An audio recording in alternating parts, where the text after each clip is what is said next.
mgbede ọmanụ ụmụ ọdịnala Igbo, aka m bụkwa onye nke gị Ugochi tubelu Oraifite Nwa Adama.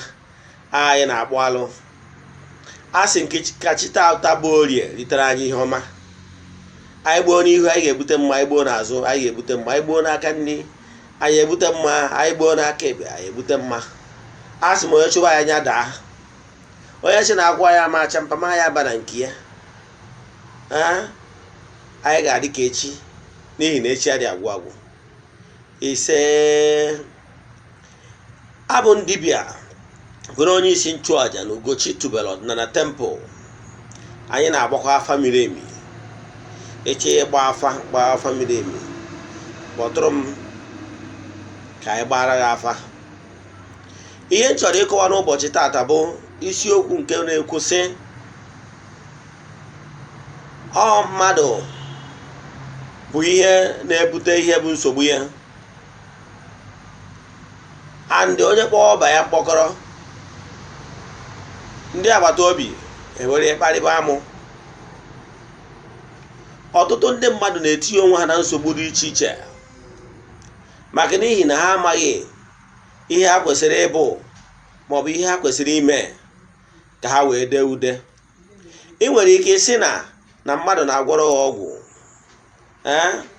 na-egbuchi akara aka gị. Ọ maka ihi na ịhapụ negative energy around you. Those negative energy around you bụ ihe mere ihe o ji wee dị possible na onye a ga-amanipulate gị. Example, ọ bụrụ na ị nwere atịtị dị n'ebe ị nọ, negative energy around you. Example, n'ime ogbe ebe ibi, ọ bụrụ na ị chọọ ka ogbe gị ka ndị mmadụ were mere ebe ikpofu ahịhịa, bido kposaba ahịhịa ebe anwa. Obere oge ị ga-afụ na ndị ọzọ ga-eso kposaba ahịhịa. Ọ bụrụ na negative energy dị na around you, onye abatara mmadụ nwere ike iji wee projectie another negative energy against you, because of na enwere connectivity of negative energy versus negative energy o wee metụ gị. So ọ bụrụ na ị chọrọ ka mmadụ ghara ịdị amanipulate gị ma ọ na-agwọrọ gị ọgwụ o wee na-aba, ihe ị ga-eme bụ na-chighata back to your root. Mezi ihe dị n'ụzọ gị ka ị kwụrụ ka nwoke si akwụ, ka ya ancestors, ka aja na be nna gị ka ha kwudoro gị. Ọ bụrụ na imezi ihe ndị a, ị nidiri ịtụ ụjọ maka na onye ọbụla sịrị na ya gwọrọ ọgwụ ọma aba. Ọ bụrụ na ife onye ọbụla bụ onye na-eme ọdịnala agwọrọ ya ọgwụ ọ wee baa, ị mara na ihe onye a na-eme abụrụ ezigbo ọdịnala, na o nwere negative energy, ma ọ bụ na ọ na-ejekwa nwunye mmadụ, ma ọ bụ na ọ na-ewere ihe ọ na-echere mmadụ ajọ echiche.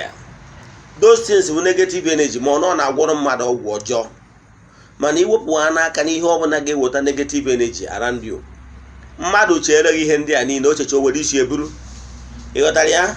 So ihe ị ga-eme bụ ịgwọrọ ọgwụ ka ị wee megide mmadụ, ịgwọrọ ọgwụ ọjọọ.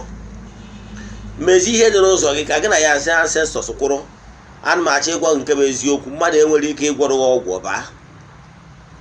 Nke ọzọ bụ ihe ndị be anyị na-eme. Ndị be anyị nọkịta na-ehi ifuru, maka n'ihi na ị na-ehi ifuru bụ na ị mara aka nri, ị mara aka ebe. Ọnya ka ndị mmadụ ji amanipulate gị. Mmadụ enwere ike ịkpọchi ụzọ biznes gị ma ọ gbaa gha ụchụ, ma ọ bụrụ na ijiri aka buru ụzọ gbaa onwe ụchụ. Ụchụ ịbụ ụzọ gbaa onwe gị wụ na ejuru n'ime emezi ihe dị n'ụzọ gị.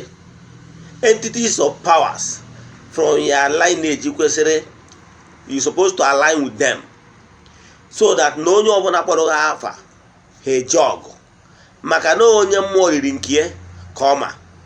Eju na ime emie, ị na-eje ụka ọbịa na-agba aha onye nwa bụ onye ndị Gentile, onye ọcha. Ị na-akpọzi afọ onye anwa, mana dị ụtọ na onye anwa bụ mmụọ bịara abịa. Ị gbanyere ụkwụ na mgbọrọgwụ na ana. Mmadụ nwere ike ime ihe ọbụla etu o si masị ya. Ndị Igbo natanụ n'ụlọ na-achịghatanụ na okpukpere dị homogeneous to our race, ka ị gbanye mgbọrọgwụ na ana, ka ị gbanye mgbọrọgwụ na ana. Ọ ihe ndị a ka ị kwesịrị ime. ihe mere ndị mmadụ na ndị mmadụ bịalụ na-akpọ ndị akpọrọ ọrụ. Ekwuola m ọtụtụ mgbe kwuo na onye akpọrọ ọrụ bụ onye akpọrọ ọrụ, weda ma onye ahụ ọ chọrọ ịlụ n'ụdị ụka ma ọ bụ na ọ chọrọ ịlụ n'ụdị ọdịnala. Mana ekwuru m sị na ụdị ọdịnala ụmụ original, maka na ọ ya agwaghị etu o si wee dị. Onye bụ onye ọdịnala adị m ekwu ọ bụrụ onye ọbụla bụ dibịa ma onye ọbụla nwere ike ịfụ ọfụ ọ bụrụ onye ọdịnala, mba. Maka na mmadụ nwere ike iji ike mpute wee na-afụ ọfụ. O nwekwuru ndị ụka ọbịa anyị nwere ike ije na nke ihe na-anọrọ ana ezie gị ozi niile pịọ, o mere ya ka ọ bụrụ onye ọdịnala. Ma ọ na mmadụ gbara afa does not mean na onye a bụ onye ọdịnala. Ihe nwụ na mmadụ bụ onye ọdịnala bụ na onye a ga na-asọ nsọ. Ọ nsọ ahụ onye ahụ na-asọ, ọ bụ na onye a na-asọ nsọ anyị, onye a bụ ọdịnala. Ịghọtara ya? Ana m achọ ịgwa gị na mmadụ ọbụla enwere ike ịmanipuleti gị ma ọ manipuleti nwa gị ma ọ bụ na iwe ezigbo onye ọdịnala. Ihe ọzọ m chọrọ ikwu maka ndị nne na nna ndị na-ekwe nkwa dị iche iche ma ọ bụ ndị kwegoro nkwa oreri. Ikwechalụ nkwa, ụfọdụ ụmụ ndị mgbe ha na-achọ nwa enwere ike amụta nwa nwaanyị ọnọrọ, amụta nwa nwoke ọnwụọ, ma ọ bụ na a na-amụ nwaanyị o wee bagharịrị wee kpọkuo mmụọ nọ be nna ya ma ọ bụ mmụọ nọ n'obodo o jere ije di wee yọwa ha sị ya biko ha nye ya nwa, na-enye ya nwa na ya abịakwa nye ekene, ma ọ bụ na enye ya nwa na ya abịakwa dediketi nwa ka o jeelu mmụọ obodo ozi maka na ọ nọ n'ihe mgbu. Ewee nyezie gị nwa, nyechazie gị nwa, gịnị ka ị melụ? Mgbe nwa a tolitere gị wee jụrụ ka ije mezuo nkwa ahụ ikwere mmụọ zara gị ekpere, imeri ya. Esirọkwanụ ka nwa ahụ ị mụtara ka ị gwakwa ya, nwa m, mgbe m na-achọ gị ịmụta gị egwekwara m mmụọ dị etu a nkwa dị iche iche, nkwa dị etu a ka nwatakịrị amala onwe ya, imeri ya. Itolitezie ejebezi ụka, ọ dịzie ụka ijebe ụka ọbịa, nkwa ahụ ikwere mmụọ ọ bụzie na ikwere ya, ị na-aghọrị onwe gị. Ị nwekwara ike ịtụ ya nọkịta ife onye akpọrọ ọrụ dịka m kwuru, weda ma ọ bụ ọ na-arụ n'ọdịnala ma ọ na-arụ n'ụzọ ụka ọbịa. Ọ kachasị onye na-arụ n'ụka ọbịa n'ụka ọdịnala, ikwecha ya nkwa ọ bụrụ onye ka ị na-ekwe nkwa na ị na-ekwe entities of powers ndị ọ na-alụ n'ọrụ nkwa. Maka na ikwecha ya nkwa ojekwajegwa ha si ya nekwa ihe onye dị etu a kwuru, si mekwara ya ihe, emechaziere ya ihe, ifilu onye ịlụrụ onye a gaị. Ọ bụrụ onye ka ịlụ gaị na onwe ka ịlụ gaị. Ị bụrụ onye a na-alụrụ onye kwere nkwa, ikwe nkwa ka arụ mezuo nkwa ikwelụ. Ikwe mmụọ nkwa, mee nkwa ikwere mmụọ ka ịfụ ka mmụọ si apụ. Ekwuchana m maka nke a, mana mgbe ekwuzi ọzọ. Mana ana m achọ ịkụwara unu etu a mbụ abụ dibịa na-ekwe mmụọ nkwa. O nwere ihe mma achọ ka mmụọ m meere m ka ọ pụọ apụọ, ekwe m ya ofu nkwa, andị nkwe nkwa nwa. Mgbe ụfọdụ nkwe nkwa ahụ eme m ya bifo si ya ngwa emee na m nkwa ahụ, ngwa jebezie o jebe ọgụ. Mụọ ka esi emezu nkwa ikwelu, ọ kachasị nkwa ikwelu mmụọ. Ị bụ onye nne na nna, mgbe ị na-achọ nwa gị ikwere nwa mmụọ nkwa, imezuo anya bụ nkwa ka ị chọ ka nwatakịrị atolite na-adachagharị imerọ nke a. Nke ọzọ m chọrọ ikwu bụ ọtụtụ ndị mmadụ maka esi akpọ n'ọdịnala. Ana m achọ ịgwa unu onye akpọrọ ọrụ bụ onye akpọrọ ọrụ. O nwere mgbe mmadụ nwere ike ịbịa na be m ute ata awụghị afa, enye m meseji onye anwa. Ọ bụrụkwa na mụ achọkwa nwee ka m esi wee banye n'ime mmụọ, gụọ egwu iwulite obi ito Chukwu okike abịa, ma meseji abịawa. Ịghọtara ya? So onye akpọrọ ọrụ bụ onye akpọrọ ọrụ, weda ma onye anwa ọsị ka elụọ ya n'ụdị ụka ma ọ lụọ ya n'ụzọ ọdịnala. Ihe onye ọdịnala ji awụ afọ ahụ ka ọ gwụchaa ya ka ọ dị dọbụl shọ wee jụọ ajụjụ. Maka na onye na-arụ n'ụdị ụka wụso meseji na-abịa, ọ na-enye gị ime ajụ ya ajụjụ, mana n'afa na ya ajụ ya ajụjụ. Ịghọtara ya? So onye na-achọ ịkọwalụ gị bụ na ọ mmadụ unu enenizi na ndị akpọrọ ọrụ, especially n'ọdịnala. Ndị akpọrọ ọrụ ọdịnala bụ etu esi kpọọ ndị ọzọ ọrụ ka esi kpọọ ha ọrụ, kama na ha ji na ha asị na ha ya arụ ya n'ọdịnala. O nwere ofu ihe merụ nna m. nna m wụ nnukwu dibịa onye nọrọ m ụwa, mana nna nke m nwa makwa na ọlụ mara ya ọjụ na ọ ya alụ maka na ọ na-eje ụka. minus nke a kwa ewezụga nke a nyewa na onwe ya mana mgbọrọgwụ dị na be anyị na-enwere ọtụtụ ọya dị iche iche. Ọya abụọ bụ na isi ya n'ọgwụ dị na ngwurube anyị were enye onye ahụ ọrịa na enwere ọtụtụ ọgwụ kpọọ ya hepatitis B, kpọọ ya ọgwụ dị ọya dị iche iche, enye ya anyị ọgwụ na ọgwụ dị na ngwuru ọkpụtọrọ bụ na nyewa na onwe ya filu ọ na ya ama emie na-enyewe ndị mmadụ ọgwụ na ndị mmadụ enwere ọkụ dị ike sef na ọtụtụ ndị mmadụ na-enyere ndị mmadụ ọgwụ nyechara ndị mmadụ ọgwụ. Obi adịghị ekwe ndị mmadụ asị ka emere dibịa ihe, ịghọtara ya? Kama onye anwa nwere ike inye ya ọgwụ ihe na-eme ya dị ya mma, ọ tọwara 200 naira maka na esiri ya ihe dị ya mma n'obi, ya mee o wee 200 naira debere gị. denụ echichi efu ya ka o bu katọn indomi, buru akpa rice, buru ekpuru egwu, o jee n'ụlọ ụka, o mekwara ya ọzọ, o mee ya okwu Jehova mekwara ya ọzọ, o bụrụ pastọ. Dibịa bụrụ onye dị mma 200 naira maọbụ na-enyere ya hot. Ndị mmadụ kwụsị na ịghọrị onwe ụnụ. Onye gwara na dibịa achọrọ ihe dị mma? Onye gwara na imere dibịa ihe dị mma na o nwere ike ịkpọ mmụọ ya si ya nekwa ihe onye dị etu a mere ya na onye nke a bụ onye nke anyị, ụnụ gosikwa na ya ịmara na ọ na-eme mee life. Mana ka ihe ndị mmadụ na-eme, ndị mmadụ ọ bụrụzie na ịbụ dibịa wee sị na onwe onye bịara gbatara ọsọ na ọrịa jie, o nwere ike ọ bụrụ onye mere enye ule, i wee sị ya nsogbu adọrọ. O nwefe ụfụ onye nke nna-enye ọgwụ enye ule ndị ama m na ọya dị ya mma. Kịta a sịrị m ya akwụrụ ụgwọ ọbụla ọ bụrụ na ihe na-eme ya dị ya mma.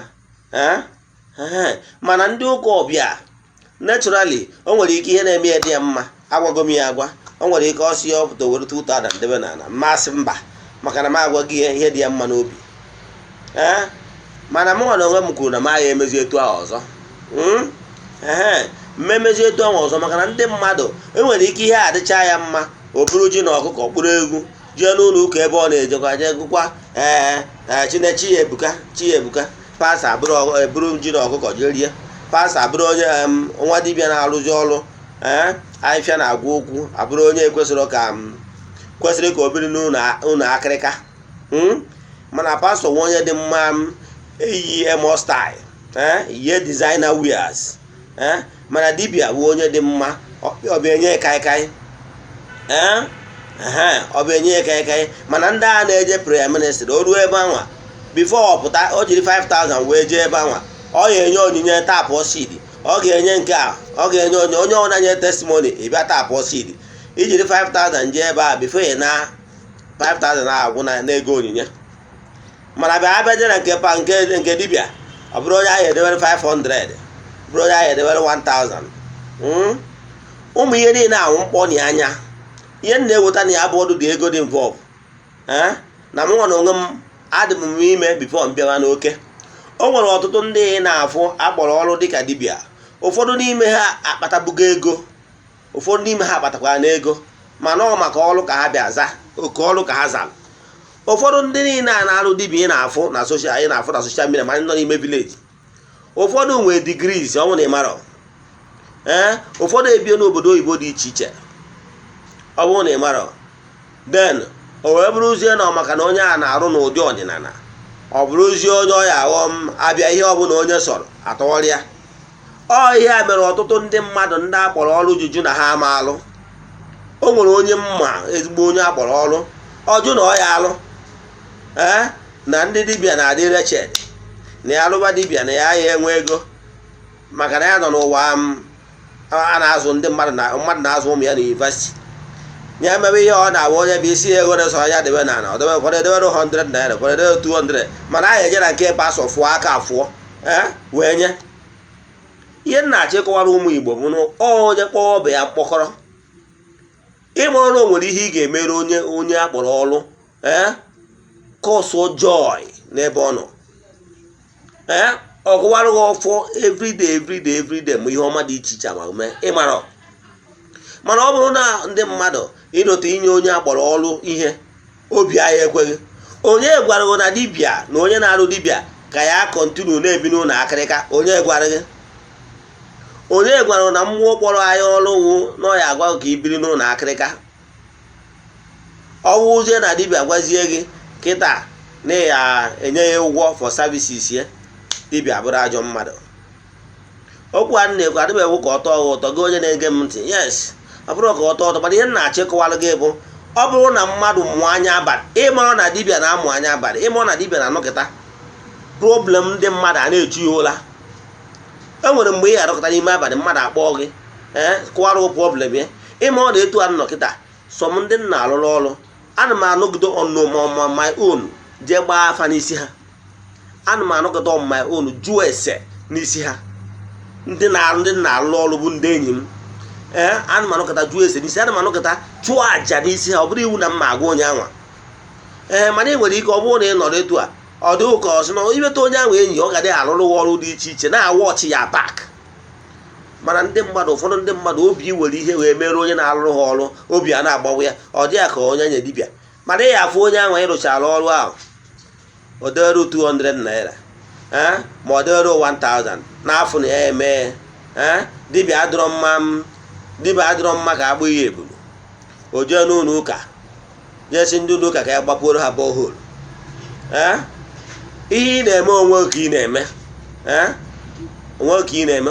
Ndị mmadụ na-akpọ ọnị andọ ya mere ụfọdụ ndị mmadụ ndị akpọrọ ọrụ Ọnịcha nwa ya nke sịrị m na-akpọrọ ya ọrụ ọ ga-ebịa lụwa dibịa ka dịresibe nka ka ebiribe n'ụlọ aja. Ọ maka ọnọdụ anyị nwakpọrọ ndị otu anyị jee other ethnic group fụ ka esi akwanyere onye akpọrọ ọrụ ugwu. Ije na obodo India ha so na grandmaster ha na ọ bụ guru akwanyere ugwu. Mana onye nke Igbo gịnị ka ị na-enye ya were anya kai ma ọkụ ya wee kpọọ ọtawa? Ịmara na ụmụ ya niile na onwe ka ị na-eme. Ihe na-agwa ndị Igbo anyị ka anyị nata nọ n'ụlọ. O nwere ihe ga-azọ gị ka mmụọ ọdịnala dị na be nna gị. Ọ bụrụ na ị bụ onye ị na-eme ọdịnala, pure ọdịnala, na-emegwu mmụọ niile dị na be nna gị, na-echikwa chi gị, ana m agwa gị eziokwu na mmadụ ama akụwu nsị. Yes, mmadụ ka ọnwụ nsị ọma aba ibe ebuchigharị ya azụ ọfụ n'anya na-abụ. Mana ọ bụrụ na iji aghụghọ na-eme ịbịa arụchala ọdịnala gbajekwa n'ụka, ị na-aghọrị onwe gị maka na ị bụrụ onye ọdịnala. Ana m akụọ maka onye kọọ onye ọdịnala ka m kọwara ka ihe a si eme. Ihe a na-agbakwa na-ese ndịrị negative energy project ya. Onye ofeke gịnị ya nọ na the same frequency. In spirituality enwere spiritual hierarchy, level by level. Now you are operating in a higher frequency. Onwere ihe ejikọ gị na onye nọ na medium wave, onye nọ na short wave, onwe ejikọ gị na ya. Ịghọtara ya?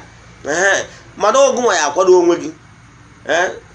Energize all the spiritual energies around you ka ị wee kwụrụ ka nwoke si akwụ. Ekerekwa m ụmụ Igbo. Inwe ajụjụ ị ga-ajụ m, send ya message na my WhatsApp number 0805 78 37 672. Ugochi tubelu Oraifite. Ị ga-ejikwa afọ a chọta na Facebook. Kpọtụrụ m na ekwentị, send ya message ka nyere gị aka.